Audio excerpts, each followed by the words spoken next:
Everyone, it's LS, and this is the patch 8.1 notes rundown, and so we're just going to jump into things. It doesn't actually seem like it's that big of a patch, so we'll just talk about all the changes pretty quickly, and then we'll recap on what I think it means for competitive and solo queue. So first off, challenger players are now granted duo queue. So I think this is actually good for the latter, but what I do think that it means is that it takes away well, it doesn't take away. It makes it so that the challengers that get challenger solo and actually continue to climb in challenger by playing solo queue, I think that is it's more of a testament to their own skill and ability by being able to do that. Because obviously now a lot of players are going to be able to duo queue and get higher up. I think that the players that this benefits the most are actually bottom lanes. I think that bottom lane players now being able to duo with their ADC or their support are going to be able to take the most away from that. I don't like how I feel like there could actually be an argument made that maybe you could just restrict challengers only being able to play against challengers and masters or something like that, but maybe there's just not enough activity throughout the course of the day. Maybe the queue timers and stuff would be really terrible, although I'm not entirely sure. But we'll have to see how it impacts actually solo queue, but I think it definitely is a positive change, and I think that AD carries and supports benefit the most. Moving on into champions. Passive brand damage over time increased. Brand is one of the top users of Deathfire Torch, and without it, his baseline damage is lacking. This is true. 2% of the target's maximum HP to 4% of the target's maximum health. It's pretty big. It really is. Do I think that it's enough to actually make him viable? No. I think the brand has other problems within how he itemizes, how he fits into certain team compositions, and how he plays out that it really hinders his chances of becoming viable. One of the roles that this is going to benefit him the most is still going to be in the support role whenever people do pick him there as a super unique pick into certain matchups. But for the most part, I think that other mid laners just outclass what he wants to do. I've been a pretty big advocate of Brand for a really long time. I just still don't think that he has exactly what's necessary to propel himself back into the meta competitively. And a solo queue standpoint, though, this is just going to be a buff all around, and I think that he's going to really like it. So, avid Brand players are obviously going to be happy. Evelynn, bug fix. Whiplash no longer goes on cooldown after it fizzles due to Evelynn losing vision of her target during its cast time. I think that's okay. Now we have the Graves change, and couldn't help but notice how Graves doesn't have his little Skarner right here. I don't know why, but anyways, Q cost and cooldown decreased. W slows more heavily, but for less time. Graves has been unreliable in the early game as burst damage is high enough that it doesn't need an increase, so we made some small changes to give him more room to shine early.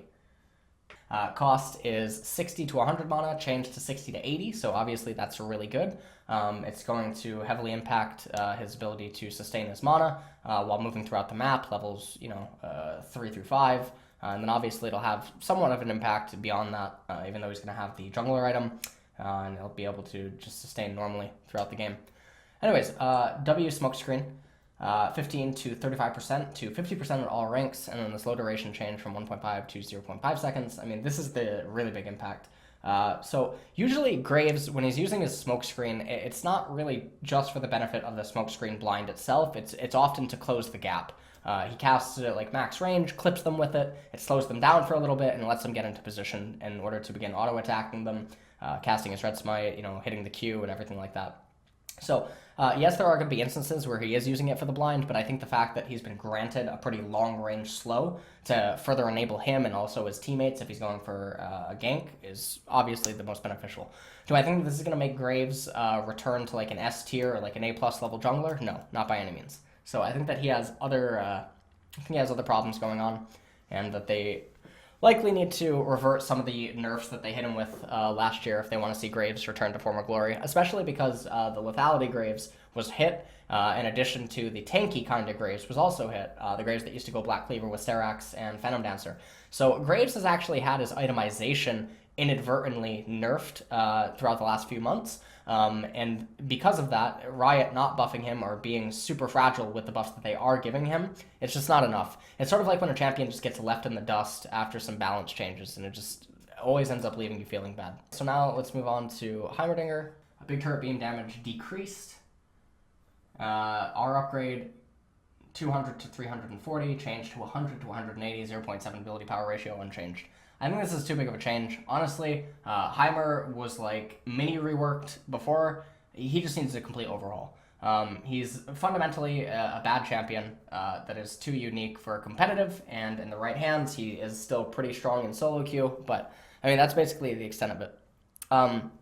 Could it be that he's not researched enough or that he's not understood enough by the high-level teams or the high-level players? Yeah, I think it's possible. I think that definitely could be one of the issues that he's having. But a change like this is always going to leave a pretty poor taste in anyone's mouth. I think that it's way too extreme. And I think that their knowledge or their understanding of the champion is going to be extremely limited due to the player base that actively plays it. In addition to the fact that there is only a very few amount of players that can actually pilot Heimerdinger at a higher MMR. And I think that there's probably or likely a reason for that. And so I think I think that Heimerdinger was pretty outspoken about the changes being bad. So I'm really curious if Riot took any steps on trying to interact or contact those players and then go from there. Okay, Kayle. Attack damage growth and bonus attack speed reduced. E cooldown increased earlier and decreased later. So here's the thing about Kayle. So she's losing 0.6 AD per level, which it's not entirely the end of the world. An 8 bonus attack speed, 15% to 10%, and now E Righteous Fury goes from 18 to 14 scaling. So the 18 is something that she's going to be able to manage and bear through.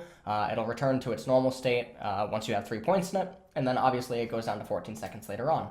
What this ends up doing is that Kayle was in a pretty awkward state, I think, or to my knowledge she was, where Cosmic Insight would end up planting her at 35% CDR, which is just outside of the range or the threshold that she needs to maintain her E permanently.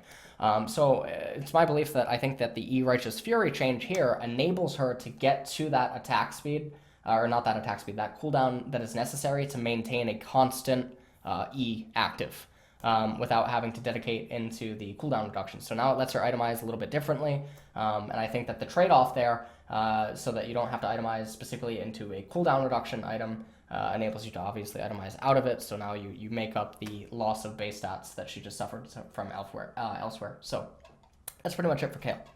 Now we're going to talk about Skarner. I feel like this was a really interesting change, and I actually really like the direction that Riot went with this.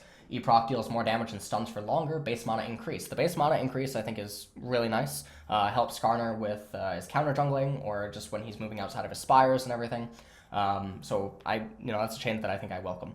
E-fracture. Proc damage is 25 to 65, changed to 30 to 110. That is a really, really, really big change. Especially because in the mid game is where you're really going to feel it. Proc stun duration 1 second to 1.5 seconds is a massive, massive buff. Because you have to also see the 0.5 seconds basically as additional damage that Skarner himself is going to be able to get out, not just as a way to sustain longer inside of the fight in a longevity sense, like by keeping your HP alive more, or maybe getting the stun off and then running away. Obviously, yes, it's going to be useful in that benefit, but I'm also perceiving the 0.5 increase as basically an extra auto attack or something, which these are changes that I think Skarner is really going to welcome. I think that the jungle is kind of stale right now in a lot of ways. And so any changes that occur for junglers, especially outdated junglers or junglers that just aren't popular, I think is really cool. Okay, Syndra, a lot of R bug fixes. So now she can no longer, you can no longer make her waste her ultimate. So that's basically all that's happening right here. I think that's a completely good balance change. It's not something that I really feel that bad yet. So all these bug changes on Syndra are A-okay. So that's nice. Zoey, this is a change that I really questioned, like, why are they being so hesitant with her? I can't recall when a champion was so disgustingly imbalanced and broken that you have, top players in the world being outspoken about it. It's banned so frequently that you're still refusing to nerf it. I mean, it's been all throughout preseason. We're going into patch 8, and what? The nerf that you're going to give her is E Sleepy Trouble Bubble, delay before trap is created 0.6 to 0.8? What? Like, how does stuff like this happen, and then champions like Volibear get nerfed? How does this even happen? I don't even, like, how?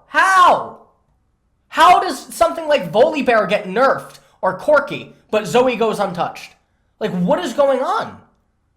Really? What? What? When you guys sit around the round table or something, you're like, you know what champions need to get nerfed and buffed? Does Zoey just come up? Like, I feel like it's sort of like that image where someone's like, oh, we could nerf Zoey, and then they get thrown out the building. That must be what's fucking happening. Demonetized. Remonetized. All right, so I feel like that's exactly what's happening with Zoey, because otherwise nothing makes any sense. It's not like they're making skins for her. It's not like they need her to pump out money, although they did release Ornn, and he was an abomination for a long time, so maybe they're trying to make up for their losses. But otherwise, I just don't know what's going on. This is the most peculiar thing. I can't remember when I last saw it. I'm trying to remember when a champion was overpowered and didn't receive any nerfs. I do like OP champs. Don't get me wrong. I really do. She's too OP. She's too... Now, if they brought other champions up... So, like, for instance, if this patch note... I just responded to Twitch chat, by the way, if you're watching this on YouTube, okay? I don't have... You know, I'm not talking to myself, all right? If they brought up a ton of champions, like if this patch had 10 to 15 buff champions, right? And everyone was just getting buffed. And suddenly you're fighting imbalance with imbalance. I like that. I made a long post on Reddit a long time ago about that, and that's just basically how I perceive it, and I think that has to do with the fact that I come from Brood War. I just don't get it. I really, really don't get Zoey. That just... Really weird how fragile they're being, but they'll be really extreme in other areas. They'll be extreme for... Okay, hold on, let me just throw this out there. How does Heimerdinger get nerfed, but Zoey doesn't? What? Hello? What? What? Alright. Varus splash art. Exactly what it says. So what this says to me is it says, "Daddy, take me." That's exactly what that splash art says. So, you know, I think Varus, I'm really excited for that whole thing. Anyways, let's go into runes. Predator. Predator is still a bit awkward to use, so we're introducing some usability tweaks to make its activation more consistent and proc more intelligent. Predator's channel is interrupted, 50% of the cooldown is now refunded. Predator's bonus damage is procced via an area of effect ability. It will now prioritize the lowest health target hit. That's really cool. Predator's rate of movement speed is increased by 50% for the first second and half of the effect. This is unlisted on the tooltip, but if you're making decisions around it, you're probably overthinking things, okay?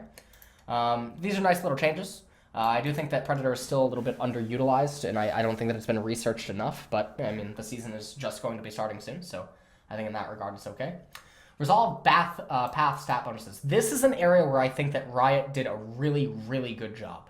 So you look at all the changes, 130 health, 130 health, 130 health. Now it's become 65 health plus 10 ability power or 6 AD adaptive. 65 health plus 9 ability power or 5.4 AD adaptive. 65 health plus 9% attack speed. There are so many champions that they want this. They've wanted it for so long. Trundle can definitely utilize this if he wants to. Tom Kench, another champion that, you know, he used to always take attack speed in the marks.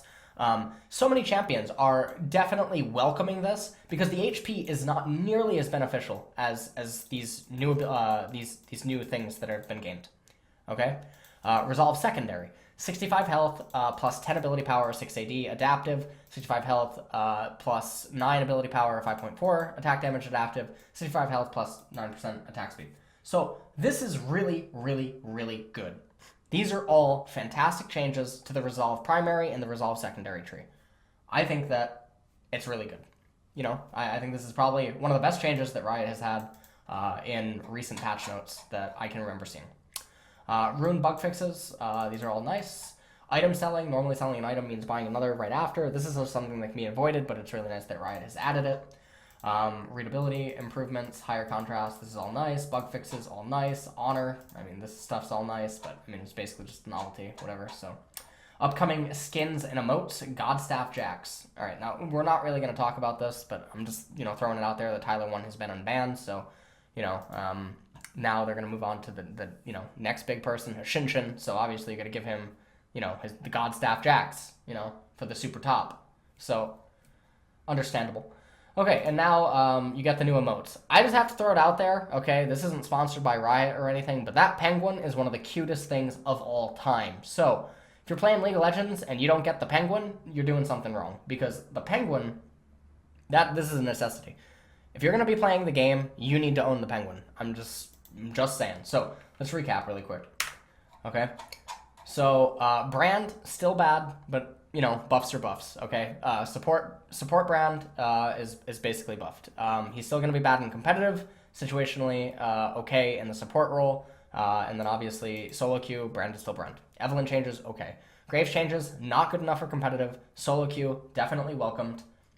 That's that. Heimerdinger, buffs are too extreme, terrible champion for competitive, potentially not researched enough. Solo queue, nerfs are too extreme. Kayle. Changes are definitely welcomed. Obviously helps both competitive and solo queue. I think in solo queue it'll be the most beneficial because I think that's where Kayle mostly flourishes inside of solo queue with people that specialize on her.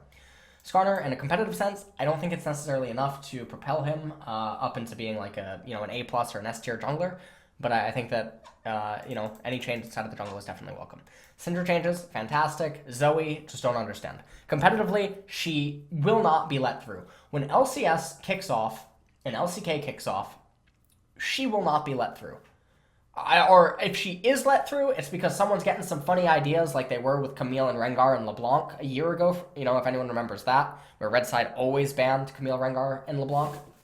But I think that's pretty much it. So she needs to be nerfed immediately. And then recapping the resolve stat, I think that's all great. So that's it for the patch 8.1 notes rundown. I hope that something changes in 8.2, and we'll see where the meta stabilizes because LCS and LCK will probably dictate some of the changes that we're going to see in future patches. So that's it.